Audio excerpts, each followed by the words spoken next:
Do you have killer fashion sense? Throughout the ages, people have lived and died for various fashion trends in order to be drop-dead gorgeous.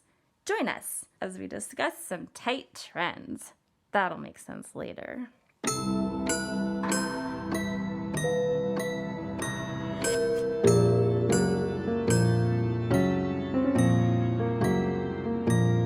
Death Party! Is your style to die for? Well, in the Victorian era, it most definitely was. This era is well known for its macabre tone and decadent fashion, but did you know that the two are more intertwined than one might suspect?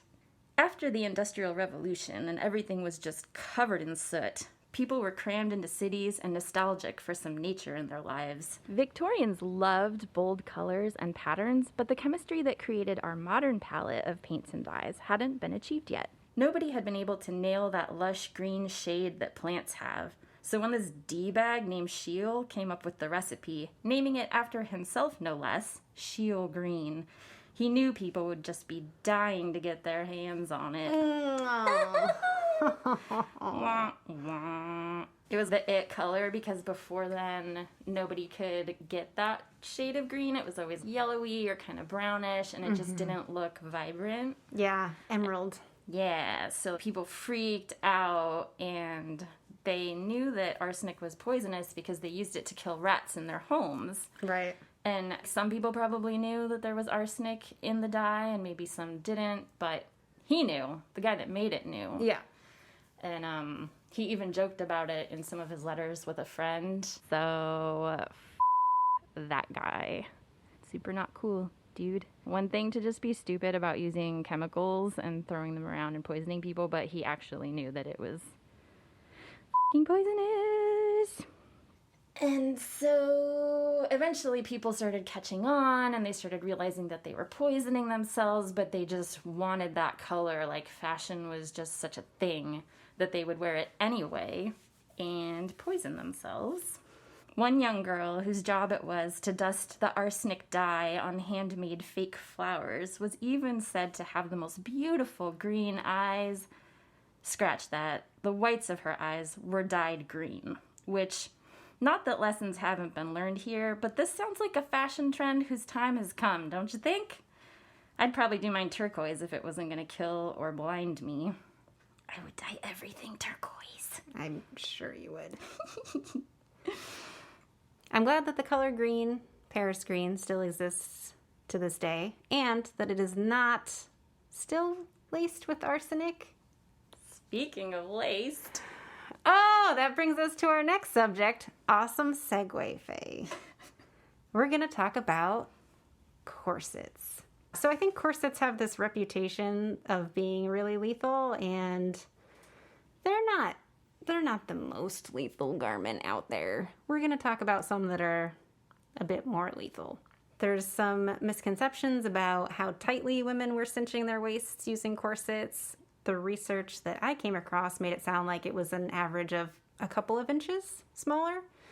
Their waists were smaller than ours are now. Big surprise. They were shorter, smaller, slighter in all regards. And so were their waistlines.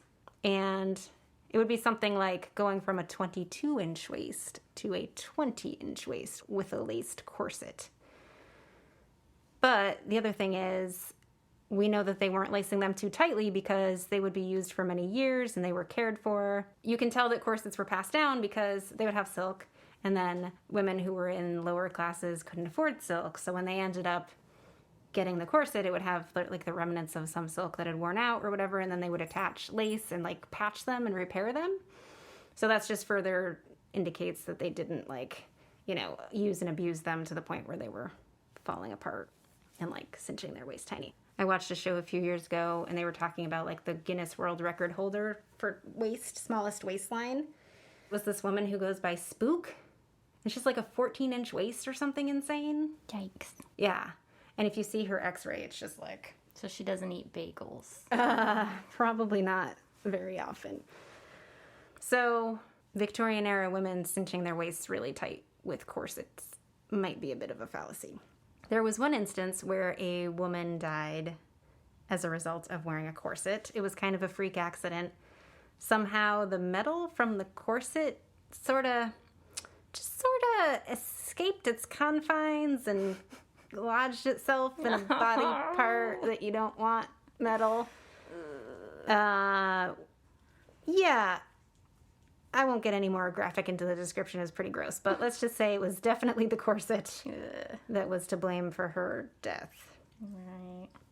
I think a lot of the time in that era, they couldn't really tell what had killed someone because people were lacing their corsets really tight and they would faint, but they would also be in a room that had arsenic in the wallpaper that was off-gassing, or they'd come into contact with it, and they were taking all kinds of like radium pills and who knows what. So yeah, and forensics were maybe not at the top of their... I mean, we're talking about an era when it was still like, oh, do you have a bit of the bad blood? Let's throw some leeches on you and just hope that works. I really want one of those leech jars. Ugh. Not with the leeches in it, just the jar. I do not. I don't want that. I'm very happy that I do not have one of those. So since Victorian era women were only corseting their waists down a couple of inches smaller than what they would have had without a corset, it does make it a little harder to breathe. It does have maybe an effect on the internal organs. There's not a huge consensus on this from the research that I saw because medicine wasn't real great back then and everyone was wearing a corset, so it was kind of hard to compare it against a control group that wasn't wearing a corset. It does seem to be a consensus on the fact that it deformed the ribs and spine of the wearer, which stands to reason. So you would end up with this S shape on your bottom ribs, which is normally the ribs are a nice C shape, but the corset squeezes them in, and then they have nowhere to bend but kind of like back into yourself, like back towards your spine. Ooh. So that gives you that little S hook. In case you needed that graphic visualization. That's interesting because I've read so much over the years about women's organs being misplaced by corsets, and they have all these pictures of women, you know, after their death, and everything's squished into awful places where it's not supposed to live, and it looks really terrible. But thinking about it in light of what you were just referencing, like when women get pregnant, the same thing happens. Their organs get all pushed into wherever else they fit because the baby's there. Yeah. And that happens all the time. And so yeah, it's interesting to think that everything that I had heard about corsets being, you know, so deadly or so like terrible for a person's body is debatable. They might not have been complete skeletons. It might have just been like a rib cage. Now, I did come across some interesting work by anthropologist by the name of Rebecca Gibson, who works at American University. Rebecca Gibson contends that corset wearers actually lived longer lives. What? I know. So she found this out after studying over 70 skeletons. I think it was back in 2016 was the article date on the thing that I read. First of all, dream job. Spending hours and hours of research with dusty old skeletons from hundreds of years ago. Like, that's what you do with your day. You clock in, hey, give me some bones, please. I'd like to spend the next 8 hours with them. Thanks. But then I also wonder, like, you know how you have to finish up your work? You don't want to leave your workstation all a mess if you're going to leave and then come back. So, like, when she clocks out for lunch or whatever, she has to go get a panini. And then what happens with the skeletons? Do you just pack them up and take them with you to Panera? And sit it across the table like it's your date. Oh, your skelly buddy. And then you could get, they've got those things now where you get like half a sandwich and half a sandwich. Oh, and you could share, and you could like Lady and the Tramp across the table. It's just a rib cage though, with a sandwich shoved between the ribs. Just a little skella buddy to hang out with and cram sandwiches into. Everyone needs a cinched rib cage full of sandwiches across the table from that is not disrespectful to the dead at all. You don't know. Maybe she liked sandwiches. I mean, if my rib cage was full of sandwiches, Yeah. I wouldn't mind if someone jammed my ribcage full of sandwiches right now. There are worse things. You'd still be intact. I mean, your skeleton is intact enough to be filled with sandwiches. Wait. Hashtag blessed.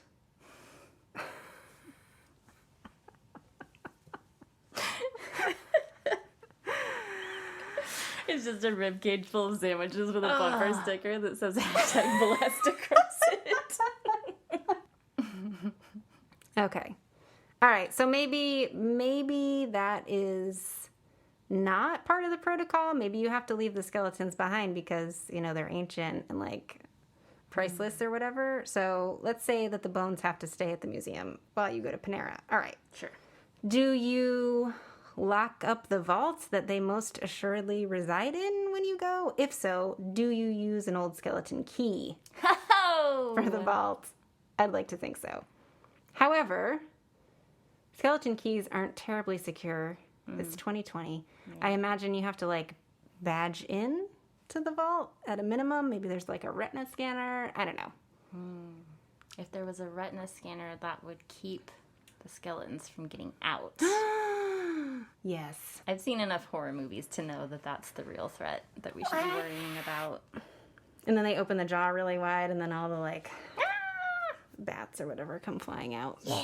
Ghost bats? Ghost bats.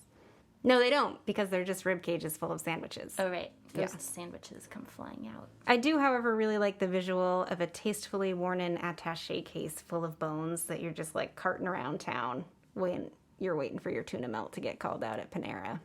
I mean, do you have to have a job studying skeletons to carry around Oh, a case full of bones? This is true. Let's just make that like a new trend. Forget arsenic green. Right. Just carrying around suitcases full of bones. Who needs fashion? I mean, doesn't everyone already? Is it just me? When you say full... Oh, it's full. Full of bones and sandwiches. Two great tastes that taste great together. Oh, I sometimes say that sometimes. Subway, reach out. Oh, no. What's his name? Was their last mascot or whatever? It was a creep. Oh, yeah. Spokesperson. Well, are you saying we're not creeps? Not like that. We're the good kind of creeps. Right. The kind that carry around attaché cases full of skeleton bones and sandwiches. We're like the fun, party-loving creeps, not the, destroying children's innocence creeps. Right. So, Quiznos? So I was reading this article that Rebecca Gibson wrote about her studying of 17 to 1900s era skeletons of women who wore corsets, and she goes on to say, in order to construct a more complete picture of the life of a corseted woman, the researcher looked at both skeletal remains and corsets. While a great deal of literature has been amassed on women's lives in England and France from 1700 to 1900 CE, documenting both their own words and the words of others, no modern work examines the physical effects of corsetry on the ribs and vertebrae, nor correlates those effects with mean age at death. So basically, Gibson makes a case in her research that of previously reported illnesses or symptoms associated with frequent use of a corset, there is no way to conclusively link the corset to those particular symptoms. People were just like real sickly and back then. Right. And how do you know that the corset is the reason? Right. Because everything was poisonous then, pretty much. Kind of. And they were just eating all of it, all the poison. Yeah. I'm wondering, I mean, I'm sure she's more on top of her shit than I am, but Rebecca, DM me. I have a question. So the bones that she was looking at, do we know what class level these women were? Because I would expect that maybe more affluent citizens would have access to nicer corsets, would corset tighter because they were a higher class of woman would be trying to keep Pace with the modern status. And so she would be more involved in fashion. She would have less to do around the home. And so she might corset tighter than, say, your average workaday woman who might corset in a little bit but still had to like bend over and do the wash and take care of children and things like that. So we're going to get into this with foot binding, but yeah. ooh, okay. So yeah, more affluent citizens might have lived longer because they had access to better food or better medicine or any number of things, you know, more warmth in the home, less likely to set themselves on fire while they were tending to tasks. And so I wonder if they know who these women were that she was studying, because that could affect how long they were able to live. Right. I'm just thinking, like, Rebecca Gibson has a degree in anthropology. How many anthropological degrees do you have, Faye? Oh, like, I think it's 6 or 7, maybe? Yeah, you've been to anthropology school, 6 or 7. Yeah, I lost track. Oh, okay. That's pretty impressive. I didn't know that about you. I lost track. And that's just the anthropology degrees. Don't Right, get me right. started on all the other ones. That's definitely what students of long-term curriculum who've dedicated much of their life to studies, courses of study, say. Right. I just have so many degrees, I lost track. Yeah. I'm also like thousands of years old. That's where I spent all of my time, many lifespans. It does get hard to remember the first few hundred. Damn, corsets. Damn. Corset. I kind of want to wear one now, though, because she said that this anthropologist is like, women that wore them actually live longer. But then if you can't connect, like, faintness or palsy or whatever, then how can you say that corset wearers live longer lives? I don't know. I mean, there's just... Well, if the implication is that corset wearers lived longer lives, if you layered up like 5 or 6 corsets, could you live for a super long time? Ooh. Like hundreds of years. You just never die. Well, we don't know because no one's tried it. We should try it. Someone needs to try it. I'll write a paper on it for my 8th, what did I say I had? Degree? You lost track. That's how many you had. Yeah. I think it's 8. So at this point, you might be thinking, surely women weren't the only ones suffering through painful or lethal fashion trends. Well, I can assure you that you are correct. I knew it. Men have also fallen victim to questionable fashion inventions over the years. Finally, equality among the sexes. Something like that. I'll take what I can get. In the 19th century, a new invention gave men the luxury of not having to change their shirt every day. On the upside, their wives had less laundry to do.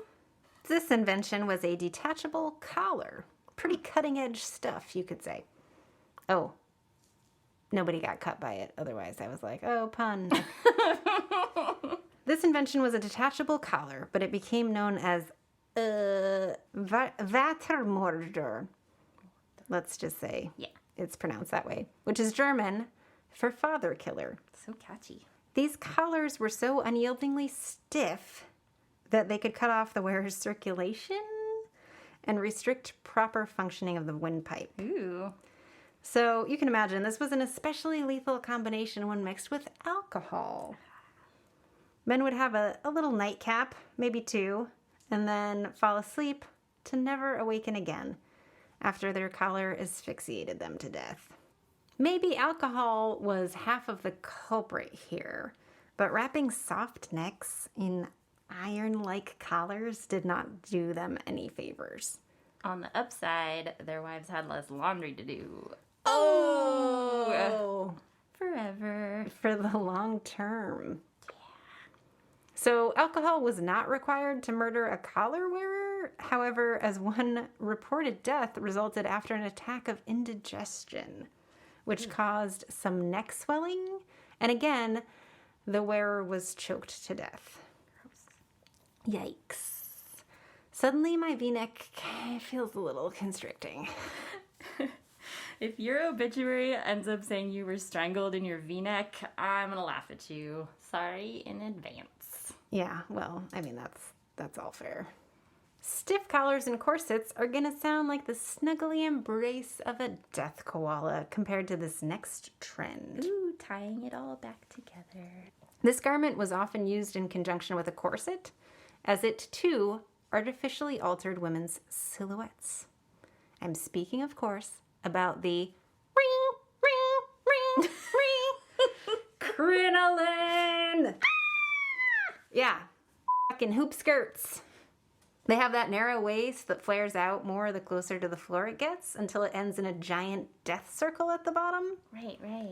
Because, as we all know, the circle is the most nefarious and evil of all shapes. It is? Where do you find pentagrams? Oh, Inside a circle. right. Where do you sit when conducting satanic spells? On the floor? Inside a circle.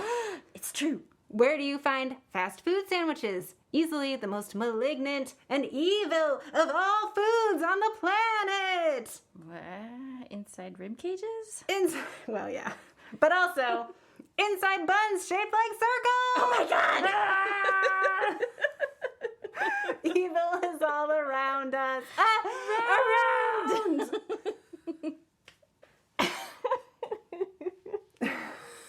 I want someone to make the argument that the circle is not the most evil shape now. I mean, I'm convinced now. That's all you should need to know.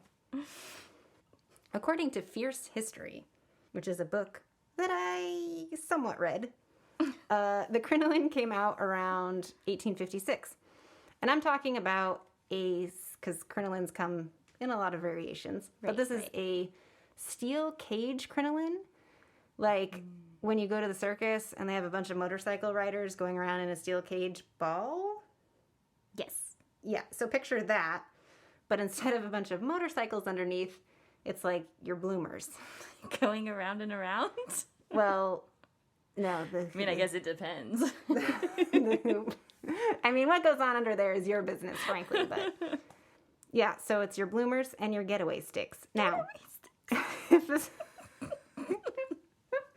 Look at the getaway sticks on that tomato. Oh my gosh. Now, if steel cage undergarments sound uncomfortable, not to worry. Oh, good. A crinoline could also be made with whalebone, cane, or, and I'd really like help envisioning this technology in the 1860s, inflatable rubber. Keep talking. So, This all sounds comfy as hell. the inflatable rubber, is that like a bicycle tire? Were bike tires even made of rubber back then? I kind of went off on a tangent on this one, and I was like, let me just do an internet search about when the bike tire was invented, because they were made out of wood at one point. So rubber tires for bicycles were invented in the 1870s or 80s. So I'm guessing that like the inflatable rubber crinoline ones were around that same time. But hey, I would love to find out for sure. So if you ever come across that information, send deathpartypodcast@gmail.com an email. That is just bizarre. I have never heard of that before. Inflatable rubber? How does that even work? Yeah, like there's like a little valve on it, or Is it just a series of bike tires getting bigger and bigger? oh, Or is it one big bike tire? it's just you're just rolling around on a big bike tire under there. Yeah, like that's where the phrase skid marks comes from, because you just had like bike tire marks on your legs. Oh, that's better than what I was imagining. Yeah, it does beat the alternative. It's the most ladylike of all skid marks. I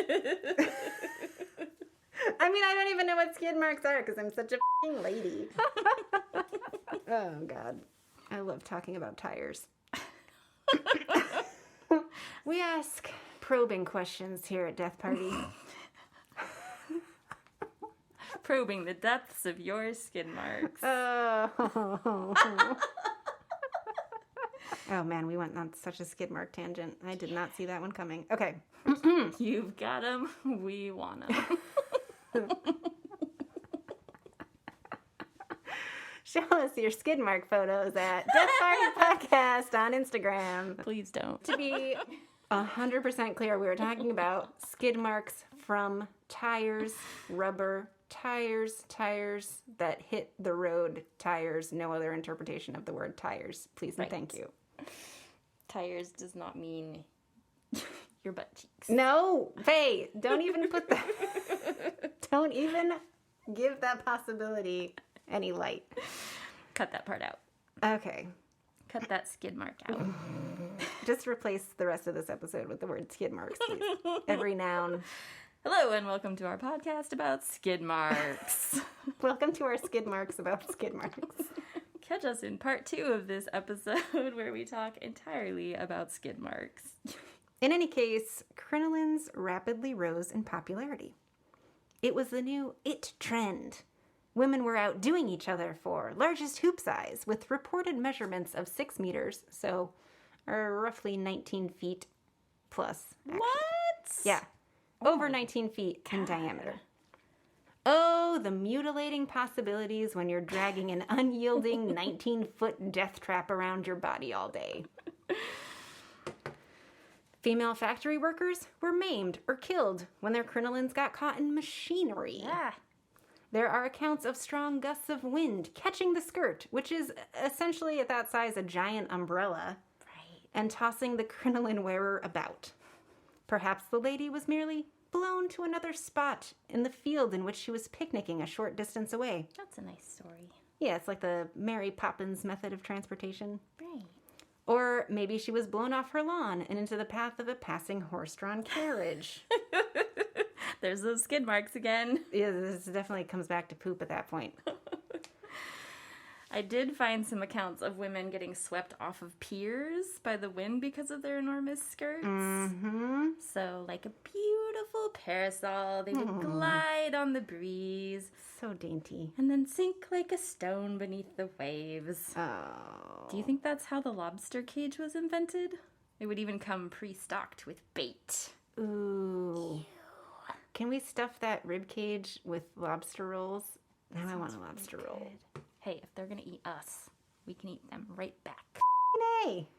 So the wind gust crinoline combination sounds pretty gnarly, and that's definitely not how I want to go if I have any say in the matter.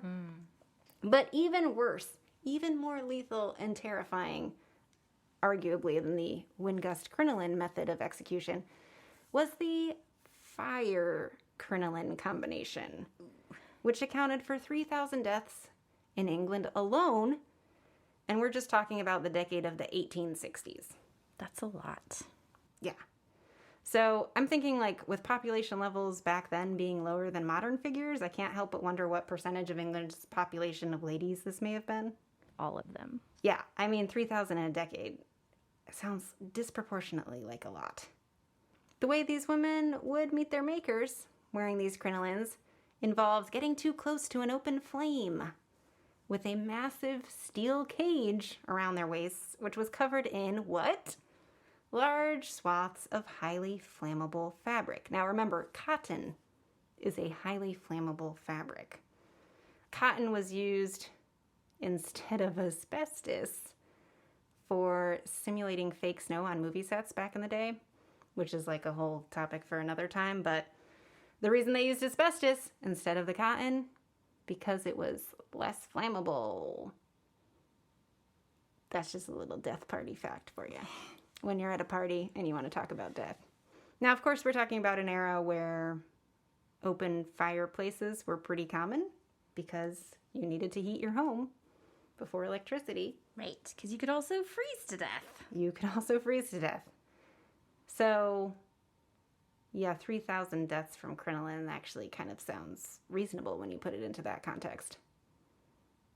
In fact, in 1858, the New York Times reported 3 deaths per week due to crinolines catching fire. What? That's crazy. Yeah. And in case you're still not convinced, the tragic demise of death by crinoline fire befell the likes of 2, not 1, but 2, of Oscar Wilde's half-sisters. And I read varying accounts, anywhere from 1,800 to 2,500 churchgoers. Whoa.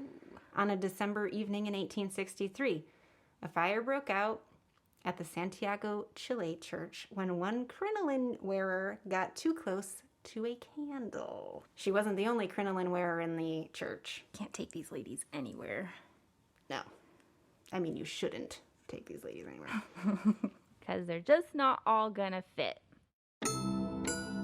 That that's the end of part 1 of our fashion episode. Be sure to check out part 2, where we go toe-to-toe with fatal footwear, killer chemicals in clothes, and other spooky surprises. Thanks for sticking with us until the bitter end of this episode. We really appreciate you listening, and remember, Death Party loves you!